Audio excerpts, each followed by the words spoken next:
जय हिंद साथियों, आज हम जनरल साइंस के महत्वपूर्ण प्रश्न बताएंगे। ठीक है दोस्तों, जो आगामी परीक्षाओं के लिए बहुत महत्वपूर्ण है।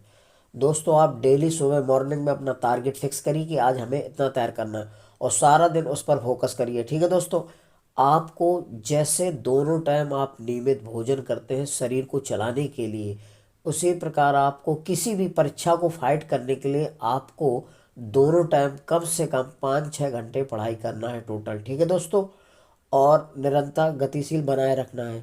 दोस्तों, जब तक आपको अपना लक्ष्य प्राप्त नहीं हो जाता तब तक आप अपने लक्ष्य पर डटे रहिए, अड़े रहिए, खड़े रहिए, अड़ग रहिए, और आपके पैर तब तक डगमगाने नहीं चाहिए जब तक आपका लक्ष्य न प्राप्त हो जाए। दोस्तों, इसीलिए हम कहते हैं कर दिखाओ कुछ ऐसा कि सब करना चाहें आप जैसा। ठीक है दोस्तों, देखिएगा पहला क्वेश्चन कह रहा है आरबीसी का रंग लाल रंग किसके कारण होता है। दोस्तों, जो आरबीसी का रंग होता है तो हीमोग्लोबिन के कारण लाल रंग होता है, ध्यान रखिएगा। तो आरबीसी का रंग लाल किसके कारण होता है? हीमोग्लोबिन के कारण होता है। ठीक है दोस्तों, ध्यान रखिएगा। अगला है समानता रक्त को जमने में कितना समय लगता है। तो 5 से 7 मिनट का समय लगता है। दोस्तों ध्यान रखना, जो ब्लड होता है रुधिर, जब कोई धारदार औजार या कोई चीज़ लग जाती है तो ब्लड जो जमने में टाइम कितना लेता है? 5 से 7 मिनट का समय लगता है रक्त को जमने में, ध्यान रखना हमेशा। अगला है मनुष्य में डब्ल्यूबीसी एवं आरबीसी का जीवन काल कितने दिन का होता है। तो दोस्तों, आरबीसी का तो 2 से 3 दिन के बीच होता है। ठीक है, और ये जो तुम्हारा आरबीसी का है 105 से 120 तक होता है, एक्यूरेट 120 होता है। ठीक है, और ये जो डब्ल्यूबीसी है 3-4 दिन होता है। ठीक है दोस्तों, ध्यान रखिएगा, इसमें 2 से 5 दिया है। और ये जो है आरबीसी का जीवन काल कितना होता है? 105 से 20 दिन होता है, ध्यान रखना। ठीक है दोस्तों, अगर ऐसा पूछा जाता लगभग कितने से कितने तक, तो 105 से 120 बताएंगे आरबीसी का। और अगर मनुष्य पूछा जाता है डब्ल्यूबीसी का तो 2 से 5, ध्यान रखिएगा। ठीक है, अगला है रक्त को जमने में सहायक फाइब्रिनोजन तथा प्रोथ्रोम्बिन नामक प्रोटीन जो कि रक्त में पाए जाते हैं, इसका निर्माण कहाँ होता है। तो दोस्तों, जो रक्त को जमाने में सहायक है फाइब्रिनोजन और प्रोथ्रोम्बिन नामक प्रोटीन जो रक्त में पाए जाते हैं, तो इसका निर्माण कहाँ होता है? तो यकृत में होता है। दोस्तों, कहाँ बनता है? यकृत में। ठीक है दोस्तों, लीवर, यकृत को लीवर बोला जाता है, जिगर बोला जाता है, ध्यान रखना। कहा जाता है वो बहुत जिगर वाला है, तो यानी कि उसका लीवर बहुत मजबूत है। ठीक है दोस्तों, अगला है किसी व्यक्ति का रुधिर वर्ग किस पर निर्भर करता है। तो किसी व्यक्ति का रुधिर वर्ग जो है किस पर निर्भर करता है? तो व्यक्ति में उपस्थित जीन पर निर्भर करता है। तो व्यक्ति का जो रुधिर वर्ग किस पर निर्भर करता है? व्यक्ति की जीन पर निर्भर करता है, ध्यान रखना। अगला है पिता ए रुधिर वर्ग का और माता बी वर्ग की हो तो संतान कौन से रुधिर वर्ग की होगी। दोस्तों, जब पिता का वर्ग ए और माता का रुधिर वर्ग बी हो तो चारों वर्गों में से कोई भी हो सकता है, ध्यान रखना। चार वर्गों की संतानें होगी जो भी होंगी।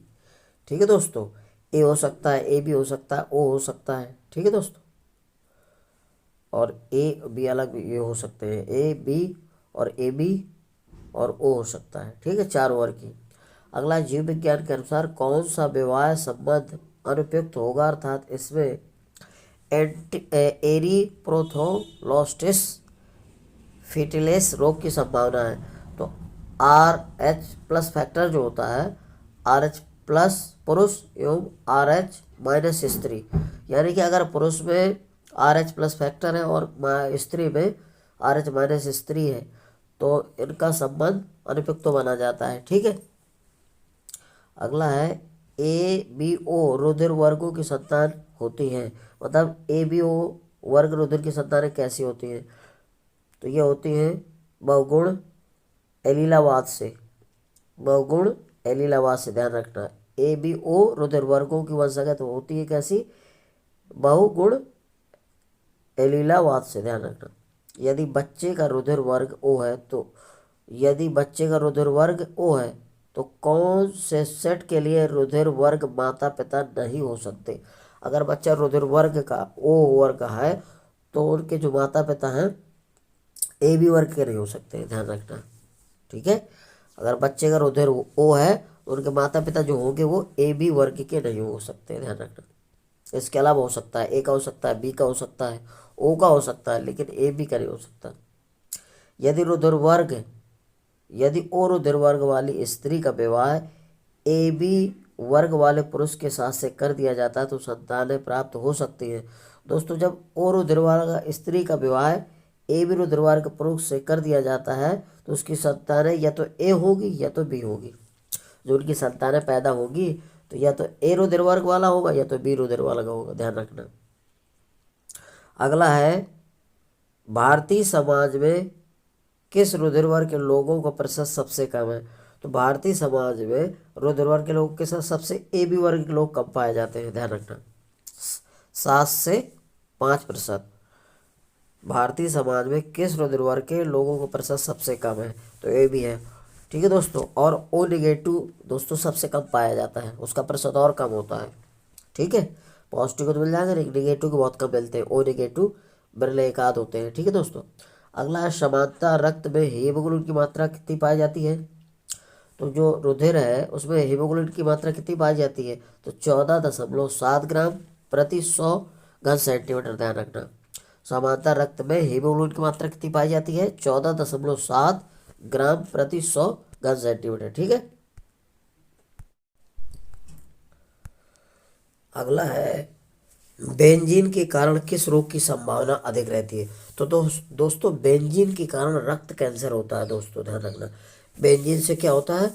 तो रक्त कैंसर होने की संभावना रहती है, ध्यान रखना। बेंजीन के कारण किस रोग की संभावना अधिक रहती है? तो रक्त कैंसर।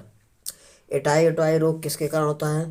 तो कैडमियम धातु के कारण होता है, ध्यान रखना। एटाई एटाई रोग किसके कारण होता है? कैडमियम धातु के कारण। दोस्तों बहुत अक्सर कई बार पूछा जाता है, इसका प्रतीक होता है CD। क्या होता है? CD, cadmium. तो एटाई एटाई एटाई रोग किसके कारण होता है? कैडमियम धातु के कारण होता है। विश्व का सर्वाधिक प्रदूषित देश व नगर कौन सा है? तो ये है USA और टोक्यो, जापान में। USA संयुक्त राज्य अमेरिका और टोक्यो जापान में पड़ता है। अगला है, मिनी माटा रोग किस धातु के कारण होता है? तो पारा, Hg, ध्यान रखना। मिनी माटा रोग किसके कारण होता है? पारा, Hg धातु के कारण होता है, ध्यान रखना। ब्लू बेबी सिंड्रोम का रोग का कारण होता है? नाइट्रस ऑक्साइड, NO2, ध्यान रखना। बिली ब्लोम सिंड्रोम रोग का कारण क्या होता है? NO2, नाइट्रोजन डाइऑक्साइड, ध्यान रखना। ब्लू बेलिस सिंड्रोम रोग का कारण क्या होता है? NO2, नाइट्रोजन डाइऑक्साइड, ध्यान रखना। ब्लू बेबी सिंड्रोम रोग जो होता है तो नाइट्रोजन डाइऑक्साइड के कारण होता है, NO2, ध्यान रखना। ब्लैक फुट रोग का कारक क्या है? आर्सेनिक होता है, AS, ध्यान रखना। ब्लैक फुट रोग किसके कारण होता है? आर्सेनिक, AS धातु। ब्लैक फुट रोग किसके कारण होता है? Arsenic, AS। विल्सन रोग किसके कारण होता है? तांबा। विल्सन रोग किसके कारण होता है? तांबा धातु, Cu, कापर, इसी को बोला जाता है, ध्यान रखना। विल्सन रोग किसके कारण होता है? कापर तांबा धातु, Cu होता है इसका प्रतीक। लो मेहता रोग किसके कारण होता है? तो आयरन की कमी से होता है, Fe। लो मेहता रोग किसके कारण होता है? आयरन Fe की कमी कारण होता है, ध्यान रखना। ठीक है, अगला है, मच्छर भगाने वाली दवाओं में प्रमुख सक्रिय रसायन कौन होता है? तो एलिथ्रिन। क्या होता है? एलिथ्रिन, इसी को बोला जाता है पायरेथ्रिन, ध्यान रखना। मच्छर बनाने वाली दवाओं भगाने वाली दवाओं में सक्रिय रसायन कौन सा होता है? एलिथ्रिन, ध्यान रखना। मच्छर भगाने वाली दवाओं में प्रमुख सक्रिय रसायन कौन होता है? एलिथ्रिन, ये इसी को बोला जाता है पायरेथ्रिन, पायरीथ्रिन, ध्यान रखना। अब देखो इसमें लिखा है जैसे पायरेथ्रिन क्या है? तो एक प्राकृतिक कीटनाशक है जो मच्छरों को भगाने के लिए काम में आता है, ध्यान रखना। पायरेथ्रिन क्या है? एक प्राकृतिक कीटनाशक है जो मच्छरों को भगाने के लिए काम आता है। जो मच्छर वाली कोयल आती है दोस्तों, मच्छर भगाने वाली कोयल बनती है जलाने वाली, उसमें यही होता है पायरेथ्रिन, ध्यान रखना। मच्छर कॉइल में प्रयोग होने वाला एक पायरेथ्रिन किससे प्राप्त होता है? एक बीजी पादप से प्राप्त होता है। तो मच्छर कॉइल में प्रयोग होने वाला पायरेथ्रिन किससे प्राप्त होता है? एक बीजी पौधे से प्राप्त होता है, एक बीजी पौधे से, ध्यान रखना। अगला है, रोडेंटिसाइड रसायन का प्रयोग कहाँ किया जाता है? तो चमगादड़ों के नियंत्रण में किया जाता है। रोटेन रोटेंडी ओ रोडेंटिसाइड रोडेंटिसाइड रसायन का प्रयोग कहाँ किया जाता है? चमगादड़ों के नियंत्रण में, ध्यान रखना। एल्यूमिनियम फास्फाइड का प्रयोग कहाँ होता है? तो कीटनाशक के रूप में किया जाता है, ध्यान रखना। एल्यूमिनियम फास्फाइड का प्रयोग कहाँ होता है? कीटनाशक के रूप में। पीड़कनाशी के रूप में डीडीटी के प्रयोग की हानि है प्रकृति में सरलता से इसका निम्नीकरण नहीं होता और खाद्य श्रृंखला में एक स्तर से दूसरे स्तर पर इसका सांद्रण बढ़ता जाता है, ध्यान रखना। तो पीड़कनाशी के रूप में डीडीटी का प्रयोग नहीं की हानि है क्योंकि प्रकृति में सरलता से इसका निम्नीकरण नहीं होता और खाद्य श्रृंखला में एक स्तर से दूसरे स्तर पर इसका सांद्रण बढ़ता जाता है, ध्यान रखना। कौन सा पीड़कनाशी ओजोन परत का ह्रास करता है? तो मेथिल ब्रोमाइड, ठीक है, मेथिल ब्रोमाइड, ध्यान रखना। CH3 इसका सूत्र होता है CH3Br, ठीक है, CH3Br मेथिल ब्रोमाइड, ध्यान रखना। क्या कौन सा पीड़कनाशी ओजोन परत का ह्रास करता है? तो मेथिल ब्रोमाइड। अगला, बड़े शहरों जहाँ स्वचालित वाहनों की संख्या बहुत अधिक होती है में प्रमुख वायु प्रदूषक शीशा है, यह वातावरण में हानि कैसे पहुंचाता है? तो दोस्तों, पेट्रोल में प्रयुक्त एंटी नॉकिंग कारक ट्रेटा एथिलेट के कारण पेट्रोल के दहन से होता है ये दोस्तों। तो पेट्रोल के स्फोटन के लिए, अब स्फोटन होता है पेट्रोल में, तो उसमें मिलाया जाता है ट्रेटा एथिलेट, ध्यान रखना, ट्रेटा एथिलेट मिलाया जाता है, ठीक है। तो बड़े शहरों जहाँ स्वचालित वाहनों के लिए बहुत अधिक संख्या है वहाँ पर वायु प्रदूषक शीशा है, शीशा मेन कारण होता है। तो ये पेट्रोल में प्रयुक्त एंटी नॉकिंग कारक ट्रेटा एथिलेट के कारण पेट्रोल के दहन से होता है, ध्यान रखना। वाहनों की प्रदूषण जांच में प्रायः किस कारक की जांच की जाती है? तो शीशा व कार्बन कणों की जांच की जाती है। तो वायु प्रदूषण में जांच की जाती है किसकी? शीशा और कार्बन कणों की, ध्यान रखना, ये कितनी मात्रा में पाया जाता है। वाहन जनित प्रमुख वायु प्रदूषक कौन सा है? तो कार्बन मोनोऑक्साइड है, वह शीशा है। तो वाहन जनित प्रमुख वायु प्रदूषक, प्रमुख प्रदूषक क्या, सॉरी, वायु प्रदूषण नहीं, वाहन जनित प्रदूषक, प्रमुख प्रदूषक कौन सा है? तो कार्बन मोनोऑक्साइड और शीशा। कार्बन मोनोऑक्साइड का प्रतीक होता है CO और शीशा का होता है PB, ध्यान रखना, ठीक है।